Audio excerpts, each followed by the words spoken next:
En pos de la salvación eterna, la humanidad se divide en grupos según su rol primordial: los que oran, los que defienden y los que trabajan.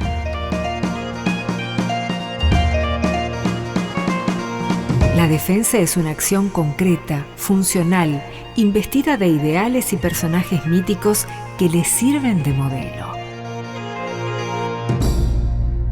Dentro de este mundo caballeresco nosotros tenemos, además de los personajes reales que han vivido, que han reinado y demás, hay una serie de personajes que lo que nos gustaría saber es hasta dónde son ciertos, hasta dónde son creaciones literarias. Por ejemplo, Lancelot, los caballeros de la tabla redonda, sí. Arturo. Bueno, eso es un mundo fascinante, realmente daría para no un programa, sino un ciclo, ¿no?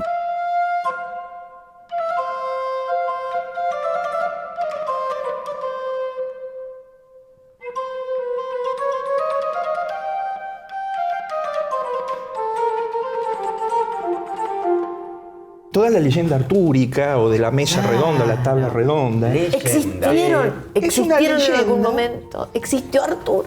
Existió algo parecido a Arturo, ¿no? Que los historiadores, ustedes, pues yo no lo soy, sí, ¿no? Yo soy filólogo, nos dicen que existió un cierto general Artorius, sí, ahí en la etapa final de la dominación romana en las Islas Británicas, que probablemente no fuera romano, sino un celta bretón romanizado que defendió las islas contra las invasiones sajonas, pero ese no es el Arturo que conocemos y que queremos, ¿no? El que realmente nos gusta es ese que sobre esa base, algunos pseudohistoriadores medievales, pseudo en el sentido no peyorativo, sino ese tipo de historiadores que en el fondo hacen con alguna pequeña base histórica la construcción de una leyenda, como Godofredo de Monmouth, sí, el obispo galés, nos da la imagen ya de un rey muy anacrónico, que no tiene nada que ver con el siglo V en donde vivió este Artorius, sino con la época en que escribe Godofredo, en el siglo XI. Vestido de la moda. Exactamente.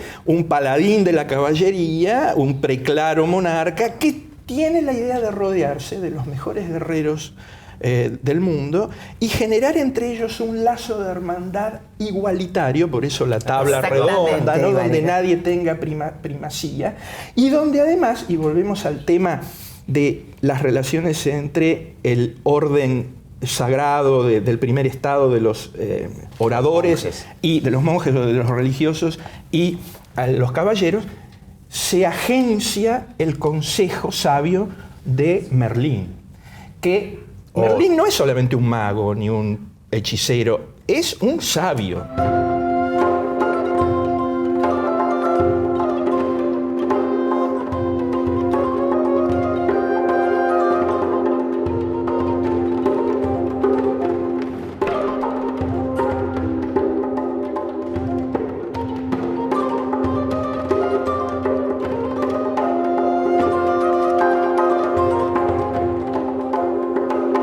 Santo Grial.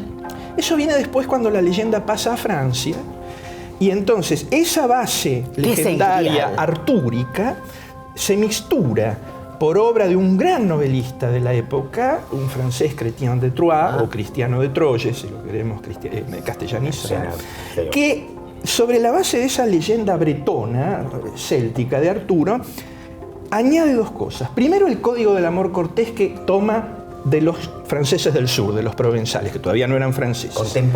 Contemporáneo, ¿no? Y luego toda esa tradición del misticismo cristiano heterodoxo, porque viene de los evangelios apócrifos, ¿no? La historia de José de Arimatea, que recogió la sangre de Cristo en el Santo Grial, el mismo Santo Grial que había utilizado Cristo para la cena. Y que sería la copa, el copón. La copa, el copón. Y que luego cuando los romanos lo hacen prisionero y está 40 años sin recibir comida ni bebida en una mazmorra, sobrevive gracias al milagro que se regenera cotidianamente en ese copón que lo acompaña de la sangre y el cuerpo de Cristo que lo alimentan. Cuando los romanos lo liberan, él viaja a Occidente, lleva esa copa a Occidente, que un día de Pentecostés, mientras están los caballeros de Arturo reunidos en la mesa redonda, desciende desde lo alto los deslumbra a todos y así como aparece flotando sobre la mesa, desaparece. Y entonces toda la caballería de Arturo se dispersa, los 4 puntos cardinales, para buscar ese santo grial que los ha deslumbrado y llenado de gracia y de paz. Evidentemente es un símbolo de la búsqueda de la gracia y de la perfección espiritual.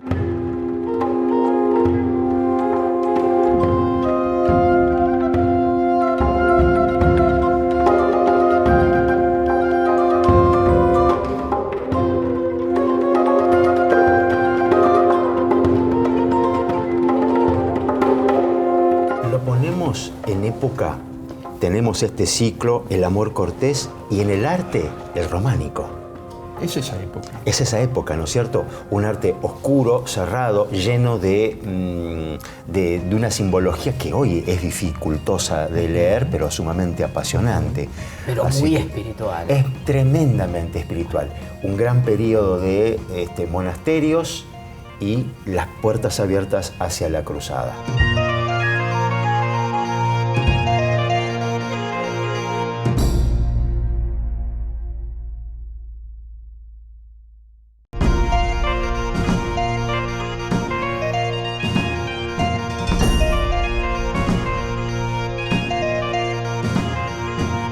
El mundo de los caballeros es el del poder político fragmentado y sostenido mediante la lucha, que es muchas veces cuerpo a cuerpo.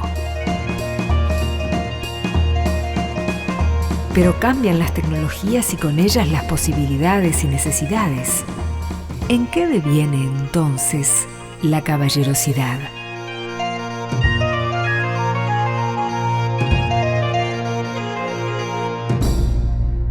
Este mundo de caballeros, de damas, de armaduras, de la pelea a caballo, cambia sustancialmente a partir del XIV y del siglo XIV y XV. O sea, la Guerra de los 100 años, que es la guerra entre Inglaterra y Francia y que va a abarcar otros estados, cambia ¿por qué? Porque la caballería era demasiado pesada, porque aparecieron los arqueros que le van a dar una nueva forma de batalla, un dinamismo. Los caballeros no eran arqueros, sino que era gente del común los que utilizaban el arco.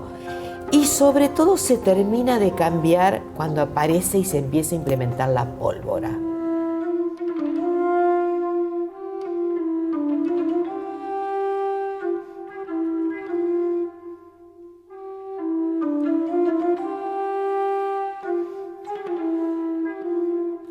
La pólvora destruye el castillo. Los cimientos, las primeras pólvoras se ponían, los primeros bagajes de pólvora se ponían en el cimiento del castillo para hacer colapsar la muralla.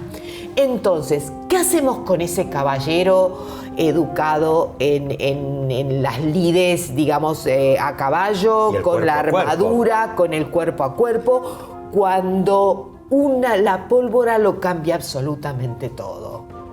Ahí va a tener que reinventarse la caballería. Y la nobleza en general, ¿no es cierto? La nobleza en general. Si siempre en el caballero hubo una doble vertiente guerrera y cortesana, ahora se acentúa la segunda, la cortesana, a expensas, pero es la época en que aparece el famoso tratado de Baltasar de Castiglione, el cortillano, ¿no? El cortesano, porque las funciones, también un poco de la mano del creciente centralismo real que va despojando un poco a la vieja nobleza de sus funciones feudales, el viejo caballero, el viejo señor feudal, se convierte cada vez más en un cortesano del rey, en un consejero del rey, más sedentario, más letrado también. Exactamente. Hay universidades que también compiten. Y aunque no sean los que vayan a las universidades, son cultos, tienen enormes bibliotecas. Sí, el Marqués de Santillana. El Marqués de Santillana tiene una biblioteca maravillosa. Hoy hablábamos de Álvaro de Luna, que fue prácticamente el ideólogo de Juan II de Castilla, de esa necesidad de centralizar el poder real a partir del sometimiento de parte de la nobleza. Él escribe un libro que se llama Las claras y virtuosas mujeres, que es sacando, digamos, tomando las principales mujeres de la historia y dándole un matiz digamos, de enorme valor.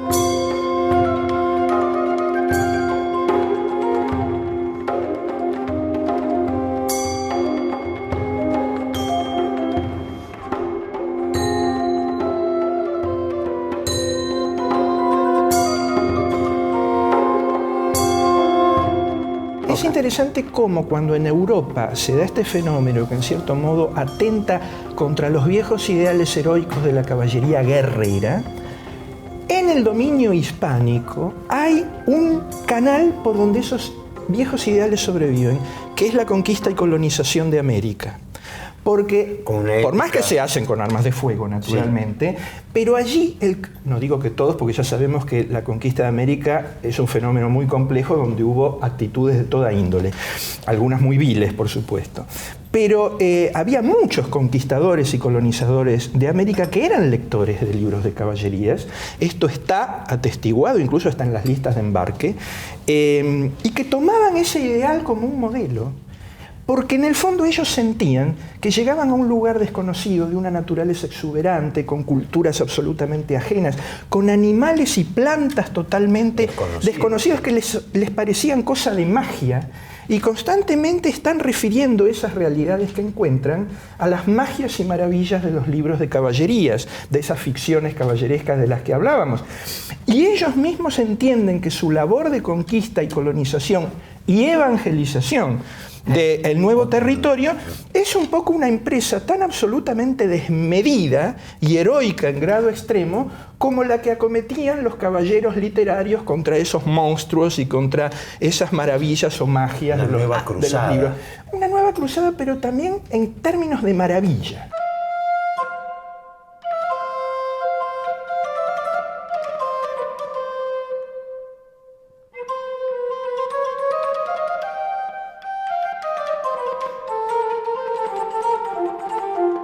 ¿Qué sentido tiene la maravilla dentro de la caballería? ¿Qué simboliza?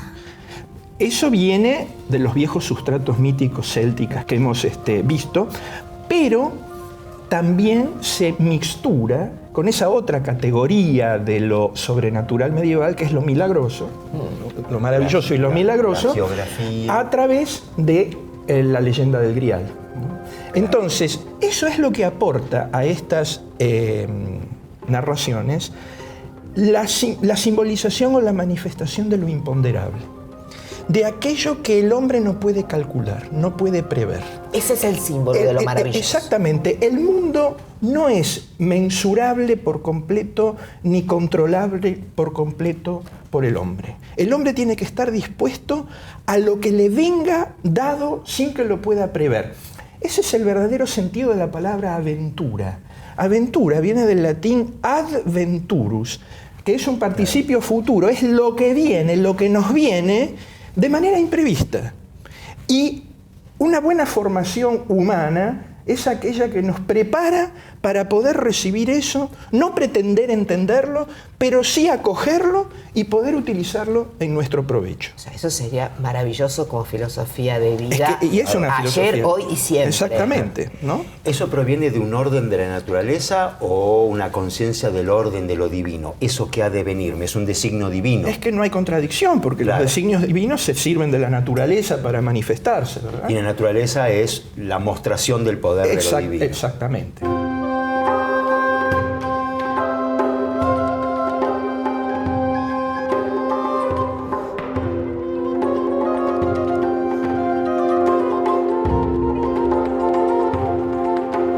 Además, con una libertad muy grande, porque en estas narraciones no está presente el orden cristiano institucional. No aparece prácticamente el orden sagrado, no aparece el Papa, no aparecen obispos.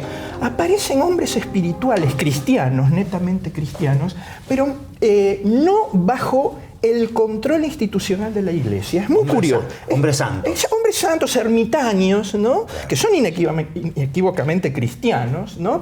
Pero lo sobrenatural se manifiesta de una manera mucho más libre que el milagro institucional sancionado por la Iglesia. Es a través de esta maravilla que reconoce también esa mixtura con lo mítico precristiano, lo cual le da una riqueza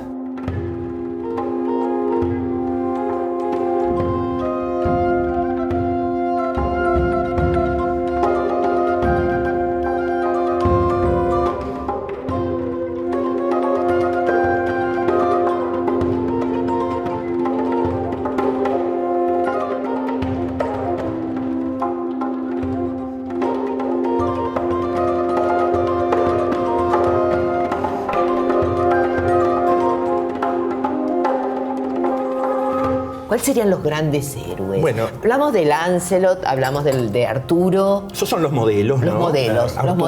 Ahora, ¿cómo aplicamos eso? La caballería castellana es un poco diferente, porque esas obras artúricas tienen en el fondo una cosmovisión bastante fatalista que heredan de la mitología céltica.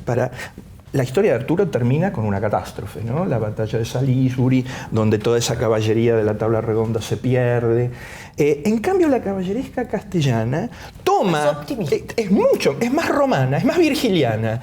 Cree en una misión histórica de la caballería un poco como creía Virgilio en Augusto, ¿no? Y el gran caballero que opera esa transformación es Amadís de Gaula. Amadís de Gaula es el gran caballero, que además es un libro que tuvo éxito en toda Europa, se tradujo, hasta al hebreo se tradujo. Ya en su época. Ya en su época, en el siglo XVI. Es un poco más tardía y es naturalmente el caballero que va a servir de modelo al más querible de todos, aunque es un caballero, diríamos nosotros en porteño, trucho, que es Don Quijote, ¿verdad?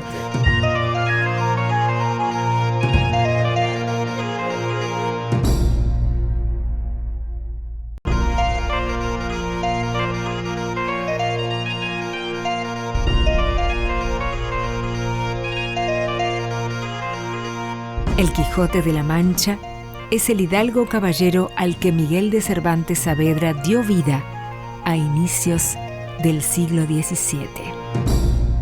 Es un caballero trucho, pero es el mejor caballero de todos, porque es un poco el que cierra magistralmente el ciclo de la literatura caballeresca a través de la ejecución de lo que suele ser el cierre natural de todos los procesos artísticos, que es su parodia, ¿no? Don Quijote es precisamente un viejo hidalgo pobre que no puede asimilar que haya armas de fuego, lo que decía Cecilia. El mundo caballeresco terminó. El mundo caballeresco terminó. Y al terminar eso, han terminado los viejos valores también. Porque ¿qué es eso de batirse a la distancia? No, eso claro. Conspira contra la virtud de la valentía, la virtud del arrojo, la virtud caballeresca por esencia. No requiere tampoco de las destrezas guerreras que el caballero tenía que tener. Entonces Don Quijote extemporáneamente quiere resucitar todo eso en un mundo que evidentemente ya está muy alejado de todo eso y por eso se produce el choque. Pero lo extraordinario de Cervantes es que Cervantes se burla de la manera particular que tiene Don Quijote de querer revivir esos viejos ideales, imitando a los caballeros ya desaparecidos. Pero no se burla de los ideales en sí. Al contrario, a través de esa risa y de esa comicidad los postula. Lo que dice Cervantes es, Don Quijote está equivocado en la manera en que pretende revivirlos, pero no en querer revivirlos. Hay que encontrar la manera moderna de revivirlos.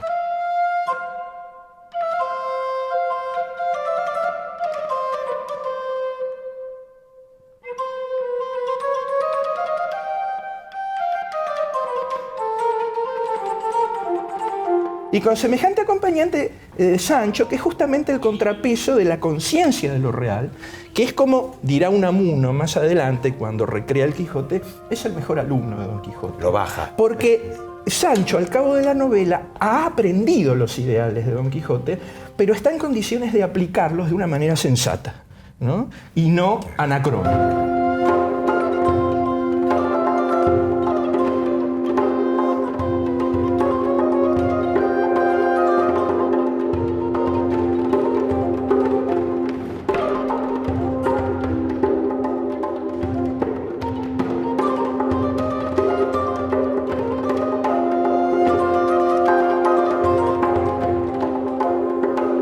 Aún hoy nosotros tenemos ideales como el Quijote. Claro. Aún hoy peleamos por cosas... Una quijotada. Exactamente. Claro, la expresión, por cosas que tienen que ver, que tal vez sean absolutamente fuera de sistema y que peleamos por determinados valores, peleamos por cosas que se mantienen en el tiempo. ¿Cómo hay valores universales y que tienen que ver con la condición humana occidental, digamos. Pero ¿no? la obligación de cada generación es justamente encontrar de qué manera esos valores inmutables pueden fructificar en la época que le tocó vivir a esa generación.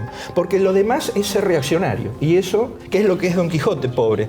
No encuentra la manera de hacer revivir esos valores válidos, ¿no?, en su tiempo. O sea, lo que tendríamos que ser es Sancho y no Don Quijote. Tendríamos que ser una mezcla de las dos cosas también, porque Sancho a veces también está demasiado atado a lo concreto, ¿no? Le falta un poco de luces. Uno por demasía y el otro por defecto. No, bueno, sobre todo los románticos alemanes han estudiado mucho el Quijote así como una especie de alegoría de las dos mitades del alma, ¿no? La que mira lo alto, como en el cuadro Rafael, la escuela de Atenas, ¿no? Platón que señala arriba y Aristóteles abajo. Bueno, esas dos dimensiones que marcan el equilibrio de lo humano, porque en el fondo somos ambas cosas, somos mundo y Dios, ¿no?, en una perspectiva cristiana, tenemos que tenerlas siempre presentes, ambas dimensiones, ¿no? Y esa pareja inmortal, de alguna manera, nos simboliza eso.